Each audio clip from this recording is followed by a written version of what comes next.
Baik, terima kasih. Bismillahirrahmanirrahim. Bismillahirrahmanirrahim. Assalamualaikum warahmatullahi wabarakatuh. Alhamdulillahirabbil alamin wassalatu wassalamu ala asrofil mursalin amma ba'du. Bang Andi, mohon izin. Terima kasih teman-teman panitia, Kanda Yunda, kader-kader Himmah NPDI, Kota Mataram yang berkesempatan hadir pada pagi hari ini. Kita bersilaturahim dan sekaligus kita bertukar pikiran, berdiskusi, ada proses transaksi ilmu dalam forum pagi hari ini.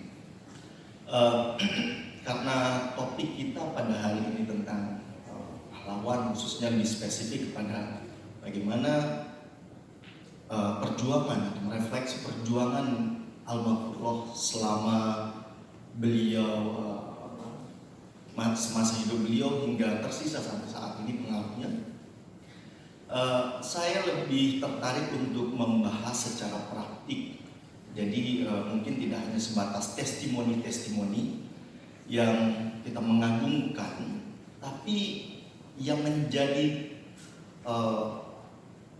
fokus saya pada pagi hari ini adalah gimana cara kita setelah kita mengagumi almarhum ini lalu mempelajari tentang perilaku-perilaku perjuangan beliau, lalu bagaimana kita menerapkan apa yang telah dilakukan, sehingga tidak hanya sebatas proses pengkultusan saja, tapi ada sesuatu yang kita ambil, lalu terlahirlah Zainuddin muda yang hari ini juga bisa mengambil spirit itu.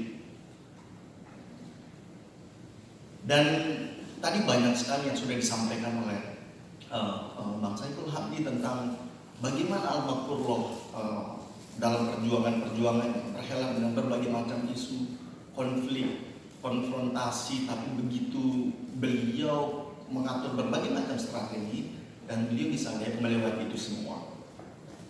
Terutama kalau dia bicara tentang penyatuan, dialog, mampu mendialogkan antara agama dan negara. Saya pikir NU itu sudah selesai sejak awal pendiriannya.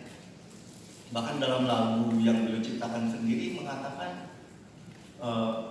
Pancasila dasar negara kita, itu sudah diakui gitu dalam lagu beliau. Dan saya sempat membaca satu penelitian dari CSIS UGM yang meneliti tentang bagaimana ormas-ormas yang lain. Contoh saja ya, bagaimana NU di situ melihat tentang atau penyatuan antara Pancasila dengan ormas mereka, ideologi mereka. NU baru menerima Pancasila itu di tahun 1984 pada muktamar ke-27 di Situbondo. Di awal-awal Pancasila tersebut dilakukan, diterapkan oleh pemerintah, justru terjadi pergolakan di sana. Teman-teman bisa baca itu di jurnal penelitian itu, cari aja di Google. Di sana tentang NU dan Pancasila masa lalu dan masa kini. Bagaimana perhelatan mereka terjadi perdebatan yang cukup kuat. Dan di NW kita tidak terjadi itu. Sejak awal almarhum itu betul-betul memiliki perspektif yang sudah saya katakan mungkin advance. Bagaimana beliau mampu menyatukan itu antara agama, negara, dan masyarakat seperti itu. Nah, maka pada kesempatan kali ini saya tertarik untuk mengangkat bagaimana sisi leadership almarhum. Kalau tadi misalnya Bang Hamdi mengatakan Maulana Syekh ini kenapa bisa berbeda dengan guru-guru yang lain? Artinya Tuan Guru sebelum beliau pun sudah banyak di NTB. Ketika masa beliau banyak juga. Setelah beliau semakin banyak juga Tuan Guru yang muncul. Tapi mengapa pengaruh beliau itu begitu kuat dibandingkan mereka? What make him different? Apa sih yang membedakan beliau ini bisa sampai sekuat itu pengaruhnya? Apa yang menjadikan beliau se-inspiring itu? Sehingga bisa melekat di hati banyak masyarakat yang menjadi follower beliau tanpa sedikit pun kita merasa terpaksa untuk mengikuti beliau. Secara volunteer, secara sukarela, kita mengatakan bahwa I will be with you, saya ingin mengikutimu. sikap kita hadir di sini, masuk di himmah, tergabung di himmah, masuk di pengajian-pengajian untuk mengikuti ajaran-ajaran beliau, kan tidak pernah kita secara terpaksa untuk mengikuti itu. Tapi memang ada sesuatu yang menjadikan beliau itu punya daya tarik magnet yang akhirnya menginspirasi orang bahwa saya ingin ikut dengan beliau. Pertanyaannya, how? Bisa nggak sih kita mengikuti beliau, punya daya tarik yang selanjutnya itu suara ajakan visi kita itu didengarkan oleh orang, sehingga apa yang beliau sounding dulu itu kita sounding kembali dan mengikuti lebih banyak lagi orang yang akan mengikuti, karena duplikat kader-kader yang begitu luas. Saya punya ada beberapa catatan tentang beliau. Saya menggarisbawahi ini sebagai kita belajar tentang perjuangan Maulana Syekh dalam konteks globalisasi. Globalisasi itu antara global dan lokal. Jadi bagaimana beliau itu betul-betul punya kemampuan literasi yang cukup komprehensif, cukup lengkap, yang menjadi perangkat kepemimpinan beliau, yang menjadikan beliau seberpengaruh itu. Kebetulan background saya educational leadership. Saya mengkaji tentang banyak hal apa yang menjadikan para leader-leader besar itu sebegitu berpengaruhnya, dan ternyata ada beberapa garis kesamaan.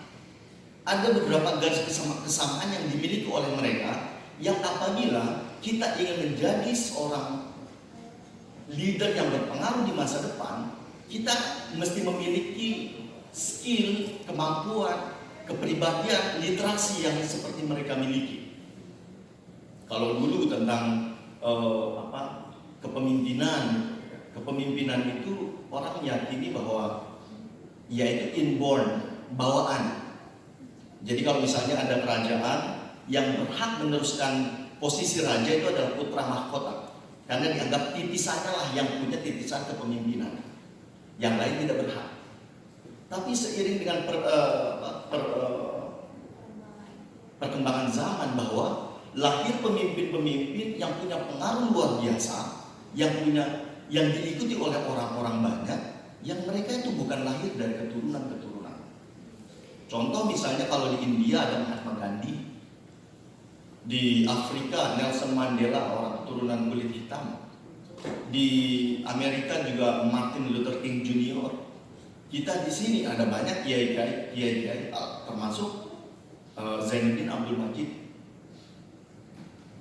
yang sekarang beliau juga mendukung para kader-kadernya, para penerus-penerusnya, ayo jadi orang juga. Jadi tidak semata-mata bahwa kalau dari keturunan kan sudah sesuatu given, sesuatu yang memang nggak bisa lagi kita memilih. Ya misalnya keturunan Al-Maghfurullah dengan para zuriat beliau, tidak bisa memilih dia akan lahir dari mana, dan kita pun tidak bisa memilih lahir dari mana. Tapi kita bisa mengikuti jejak beliau tanpa secara biologis, tapi secara ideologis kita bisa. Nah, ada beberapa setidaknya literasi yang mesti dimiliki. Ya kita belajar dari apa yang dimiliki oleh Al-Maghfurullah ini. Yang pertama ini adalah literasi politik. Ini bukan sebatas politik praktis ya, tapi literasi politik ini bagaimana kita bisa bernegosiasi, mengatur strategi, merencanakan sesuatu, sehingga gerakan-gerakan atau visi kita itu bisa kita wujudkan.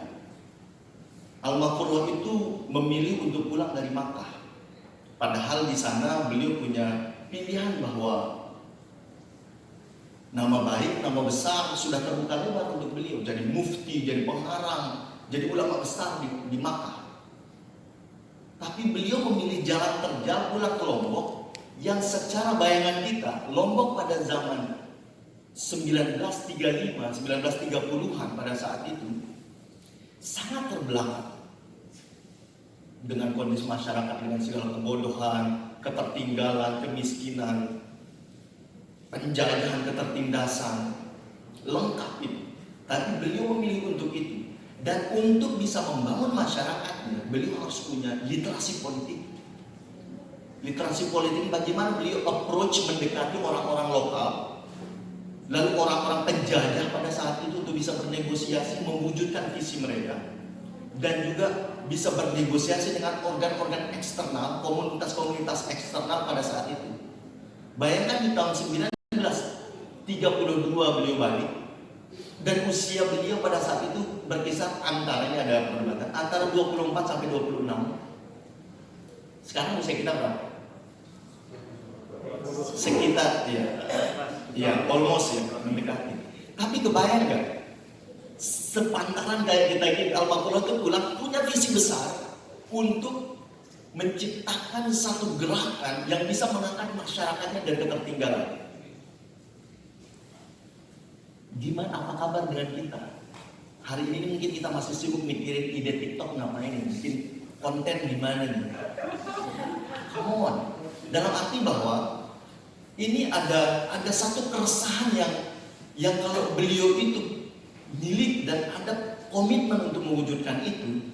Lalu permasalahannya adalah bagaimana beliau mewujudkan komitmen itu. Beliau itu berpikir besar.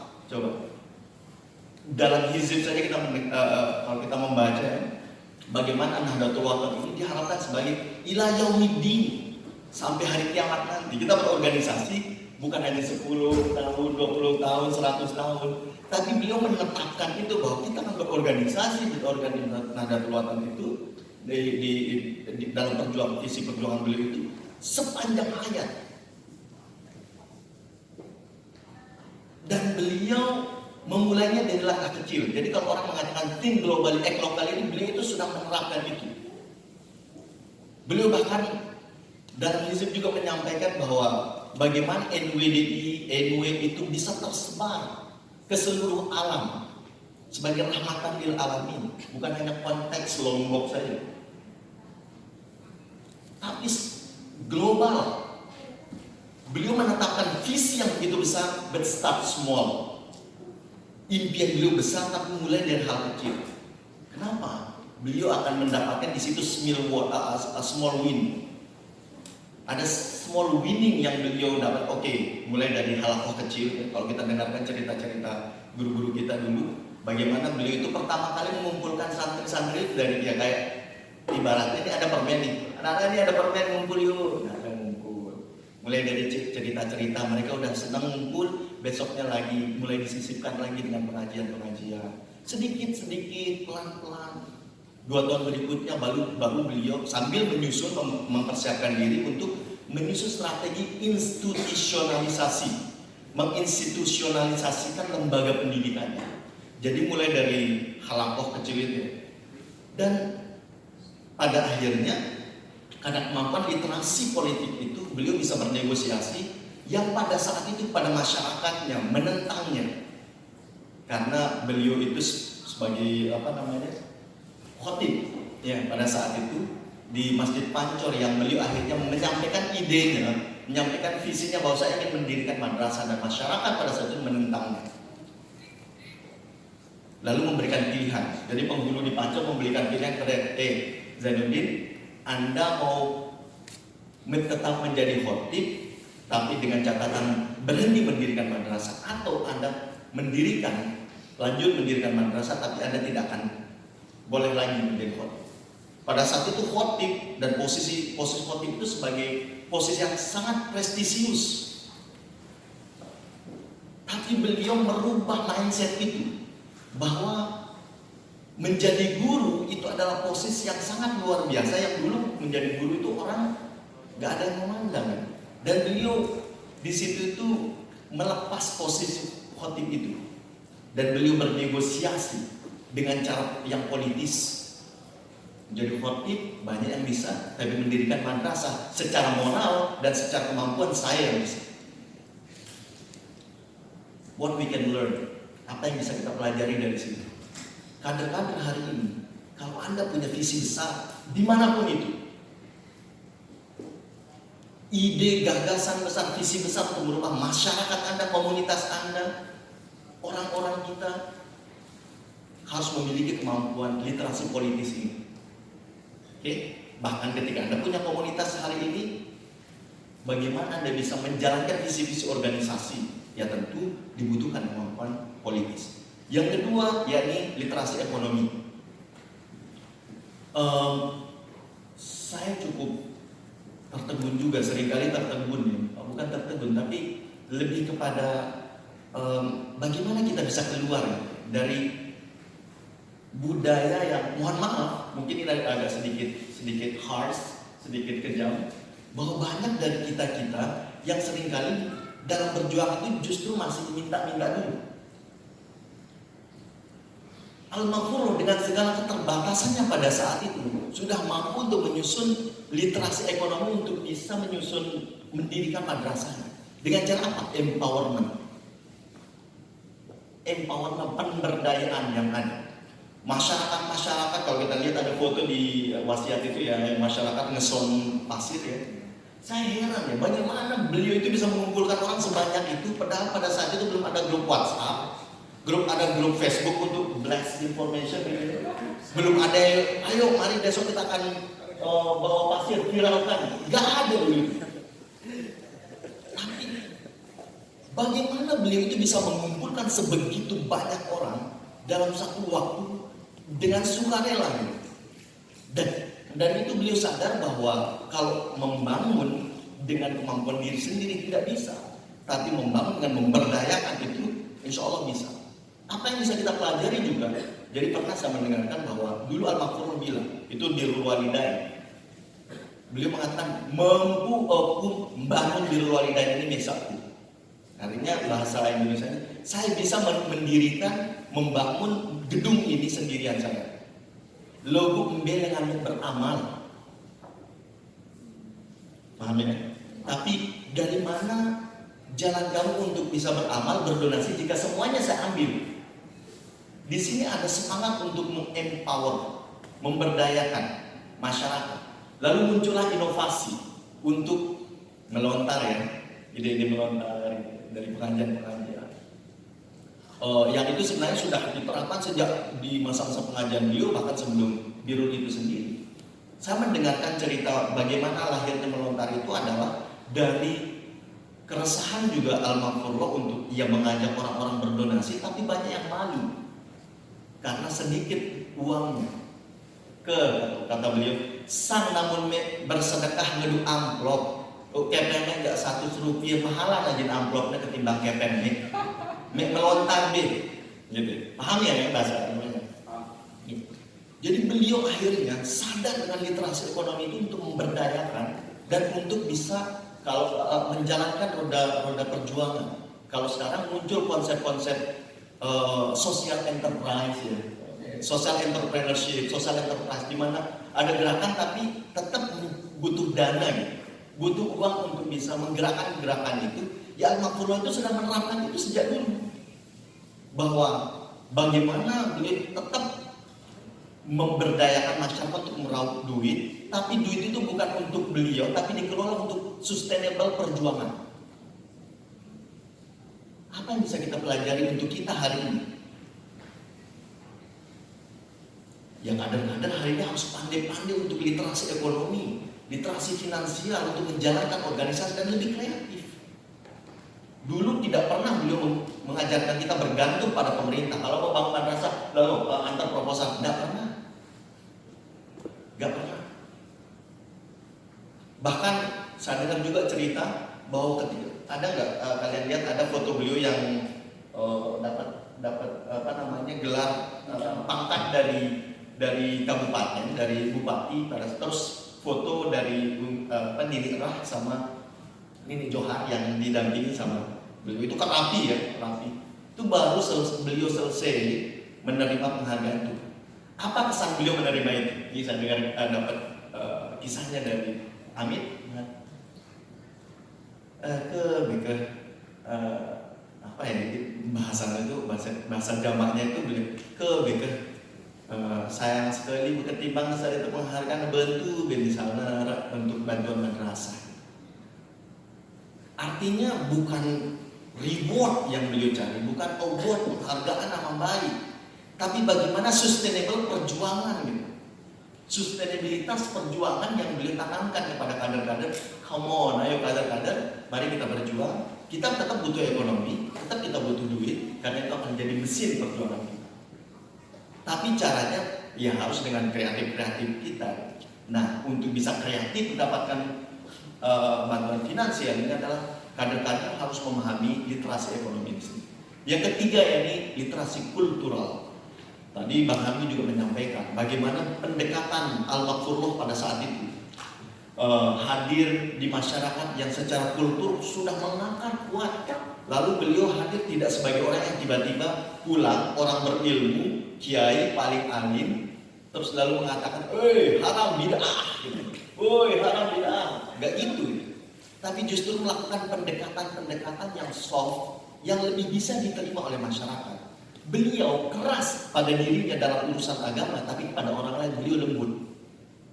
Beliau memaksa diri untuk sholat tahajud, sholat sunnah tidak tertinggal, puasa Senin Kamis terus dia rutinkan. Kepada beliau sendiri, beliau begitu keras, tapi pada orang lain, ya sanggak mampu. Mungkin dia cuma mampu berjilbab, kalau orang-orang tadi cerita Bang Hamdi, mungkin pakai handuk saja, gitu. Atau mungkin hanya sebatas penutup saja. Kalau kita lihat juga foto-foto di Muslimat NBDI ya, ada di yang itu juga. Cara berjilbabnya coba perhatikan, bukan seperti kita hari ini. Tapi dan Al-Makfurullah berdiri di tengah gitu.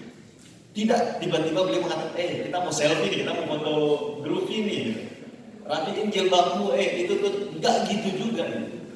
Tapi begitu beliau punya kultur, kepekaan kultural yang sangat luar biasa. Bahkan kita dengar juga dulu walaupun kan misal kecimolan, bejanggeran itu kan tuh, tahu nggak kecimol bejangger itu musik-musik yang orang harus minum arak dulu baru melakukan itu. Al-Makfurullah dulu tidak begitu ekstrim melarang orang melakukan itu di Pancong. Bahkan sampai hari ini itu di Jorong Muhajirin di dekat rumahnya Kanda Yusron itu persis di depannya itu orang bejanggeran. Masih ada maksud saya gitu loh, tapi justru tidak begitu ekstrim, pelan-pelan gitu, pelan-pelan dilakukan dakwah. Nah, kita di sini harus juga mampu untuk melakukan pendekatan-pendekatan yang lebih soft dan peka pada kultur yang memang sudah menguat. Bagaimana juga misalnya kalau Al-Makfurullah juga mengajak hizibah, ngumpul itu sebenarnya juga sebagai sentrum perjuangan pergerakan. Kalau di PKS ada istilah lipo-lipo tiap minggu gitu ya. Al-Makfurullah itu tiap minggu keliling berkumpul dengan orang dengan momen hizibah. Lalu nanti di situ tersistem di kampung biasanya ada hizibah rutin mingguan. Terus nanti biasanya di kecamatan atau di level yang lebih besar ada hizibah bersama. Itu biasanya ada hizibah bersama. Lalu nanti tiap tahunan sebelum hultah kita hizibah akbar. Ngumpul di Pancor semua dari seluruh elemen ada. Seluruh daerah itu, seluruh cabang. Dan itu terstruktur, tersistematis diatur oleh beliau sebagai medium untuk menguatkan ini semangat kader-kadernya. Beliau keliling ke dusun-dusun gitu. Selanjutnya diundang ke level yang lebih besar. Dan itu kan melihat dari budaya yang sudah menguat karena orang Lombok suka ngumpul. Seperti itu. Lalu yang keempat yakni literasi moral. Ini himmah profesional moralis. Tapi seringkali justru kalau kita menyampaikan pendapat kan kurang diterima secara moral. Beliau itu, ini saya dengar cerita langsung dari TGB. Dulu TGB masih muda, sering ikuti Al-Makfurullah itu pergi pengajian walaupun sekedar bawa surban beliau, sajadah beliau, menjaga sendal beliau. Dan beliau bercerita sendiri, mengatakan bahwa Al-Makfurullah itu pernah hadir dalam satu hari itu di beberapa pengajian, yaitu salah satunya itu di Kelayu, lalu berikutnya keduanya di Bonjeruk, Lombok Tengah. Paginya di Kelayu, beliau itu menyampaikan pengajiannya itu dengan bahasa-bahasa yang ante, me, kayak bahasa-bahasa yang lebih horizontal, yang lebih tahu gak sih kayak zaman sekarang, bro, kayak gitulah kadang-kadang.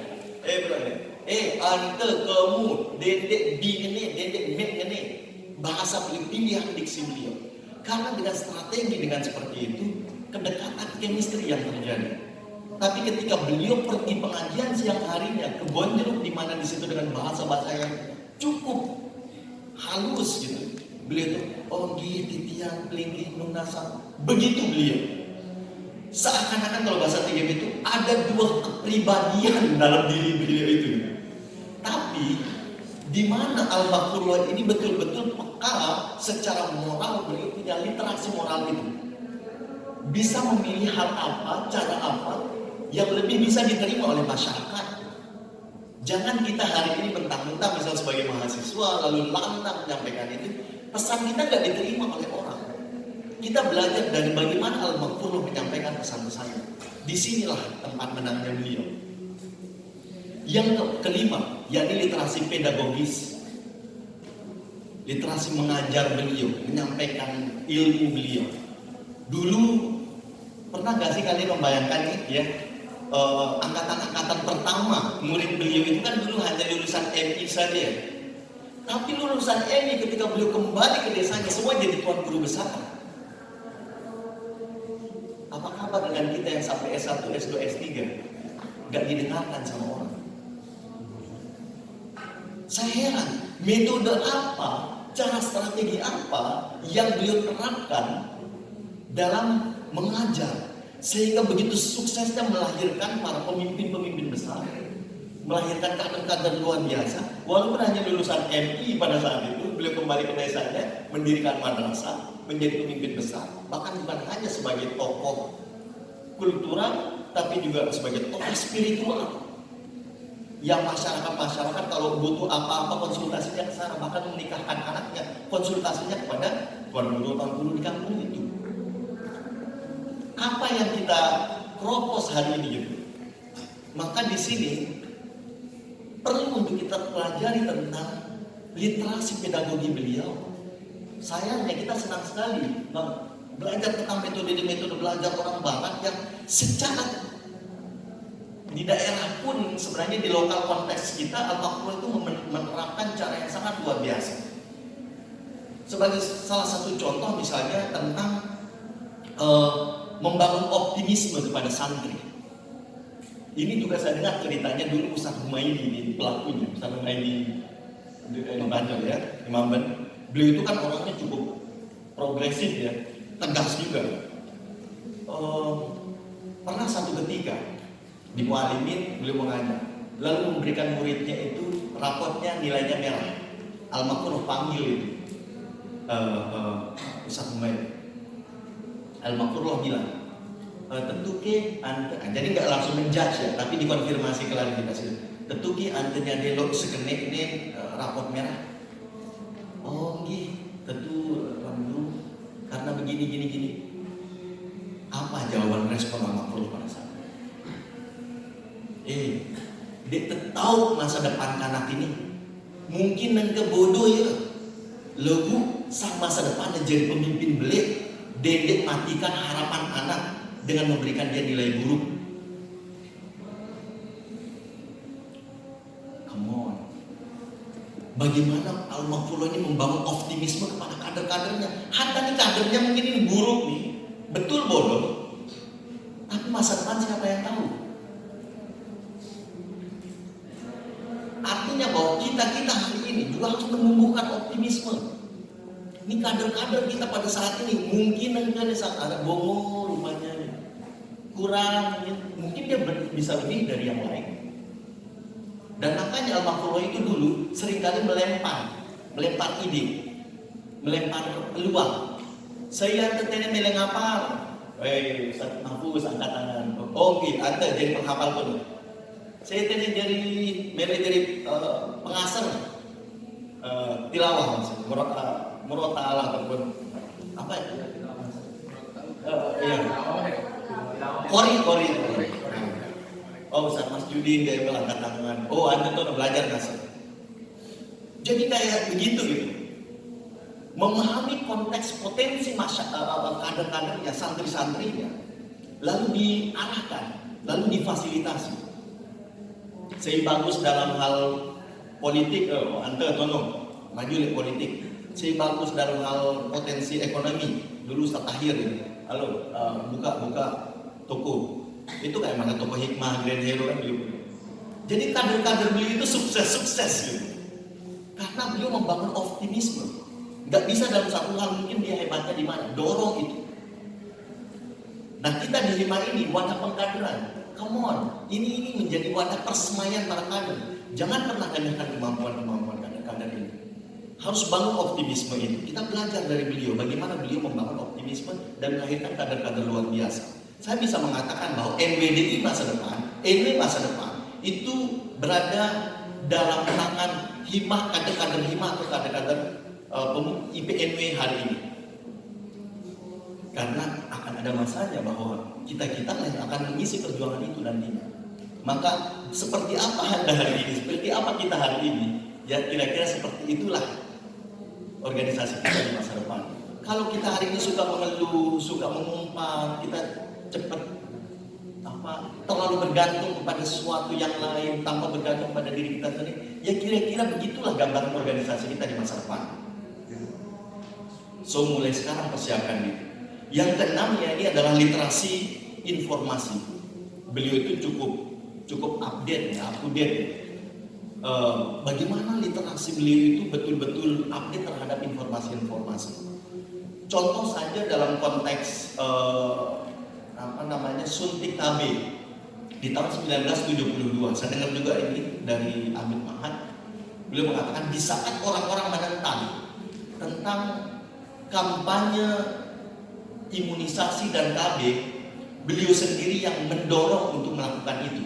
Bahkan kalau kalian melihat ada foto beliau langsung yang meneteskan vaksin imunisasi bayi ya, yang diteteskan langsung oleh beliau. Jadi kan di NW dan NWD ini ada budaya murisan anak-anak kecil. Beliau sendiri mengatakan, lewat imunisasi ke, namun dia mana maksud imunisasi. Kira-kira begitu cara beliau itu untuk update bahwa jika ini informasi ini bagus nih. Kalau sekarang kan ada teori-teori konspirasi, dikit-dikit menyebarkan hoax apa semua, terus aneh kalau misalnya kader-kader NWDI, kader-kader NW ini yang justru ikut menyebarkan informasi itu. Kita harus punya literasi informasi yang cukup tinggi, saya pikir.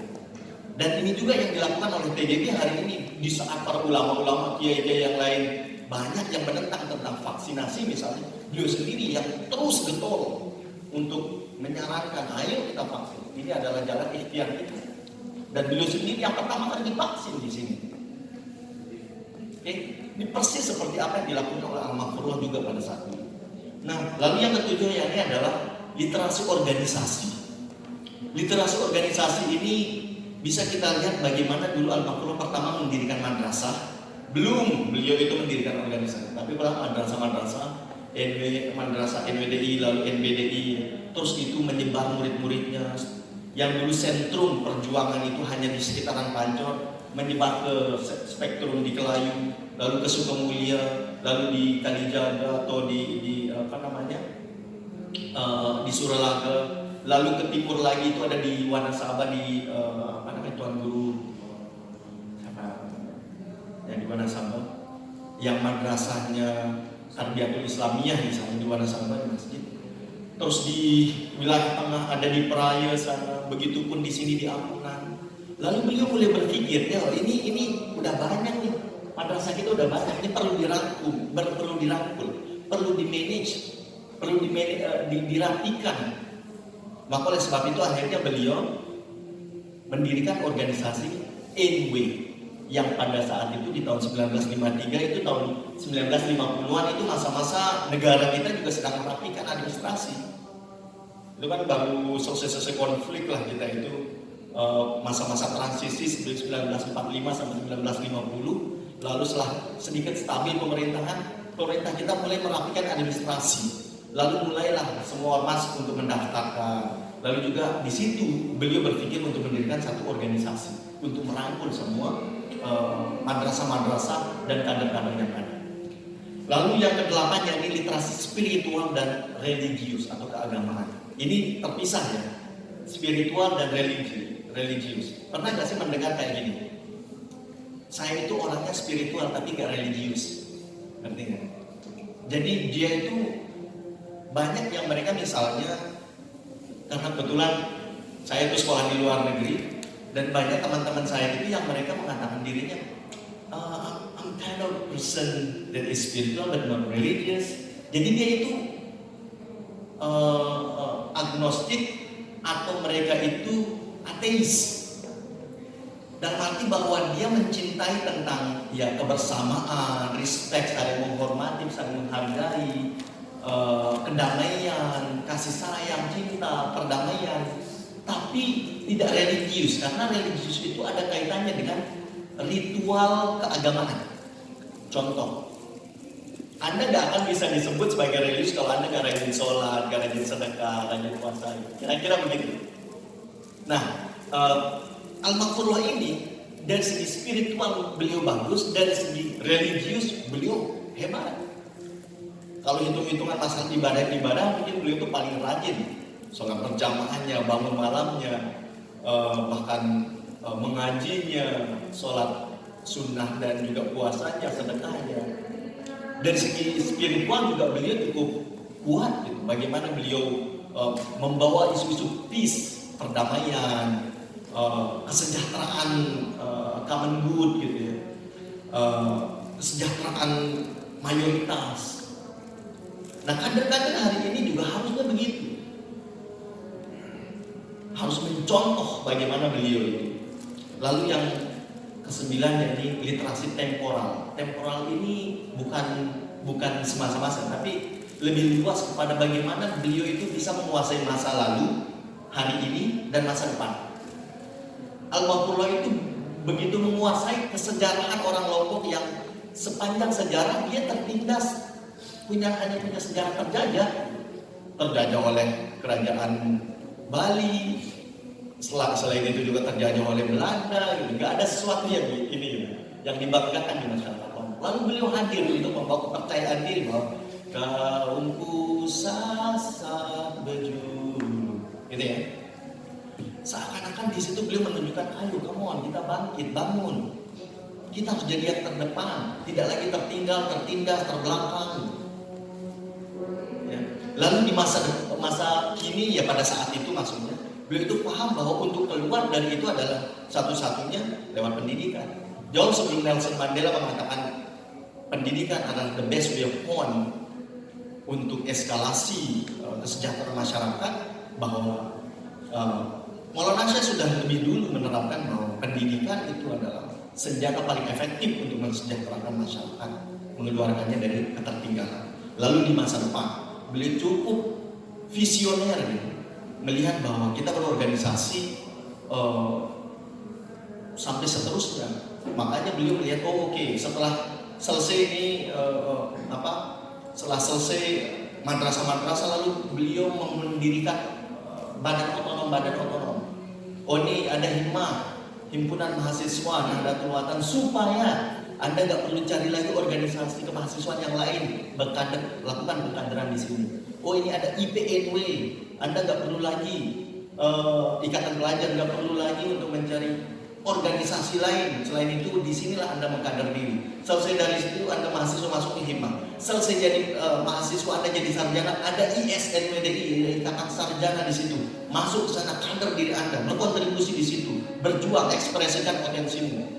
Selesai dari situ, Anda yang nggak kuliah, ada di situ jalur kepemudaan, pemuda NWDI, pemuda NWDI. Lakukan pengkaderan di situ. Selesai di sana, terus saja lakukan kontribusi. Al-Maghfurullah itu visioner, membukakan kita jalan. Sekarang tugas kita mengisi itu. Oke? Di situ hebatnya beliau. Jadi saya kalau seringkali saya membaca tentang sejarah-sejarah perjuangan beliau itu sering merefleksi. Apalagi kita melihat sekaligus mempelajari tentang teori-teori leadership gitu di luar negeri, di mana bahwa Al-Maghfurullah itu ternyata secara praktiknya udah selesai. Tinggal bagaimana kita tulis saja. Pernah nggak sih kita berpikir ada Hamzanwadi leadership style, gaya kepemimpinan Hamzanwadi? Dan makanya pada akhirnya berangkat dari situ, saya pribadi dan beberapa teman-teman akhirnya mendirikan Natan Indonesia itu, Bang. Natan itu sebenarnya singkatan dari Nahdlatul Ulama. Jadi Nahdlatul Ulama Indonesia, Nahdoh pergerakan tanah air Indonesia. Jadi saya berharap bahwa akan lahir proses-proses pengkaderan yang di situ paham tentang periode kepemimpinan, tapi kita belajar dari leadershipnya Al-Makfurullah ini sendiri. Apa yang bisa kita lakukan di situ? Waktu saya sudah banyak lewat. Terima kasih, mohon maaf. Wassalamualaikum warahmatullahi wabarakatuh.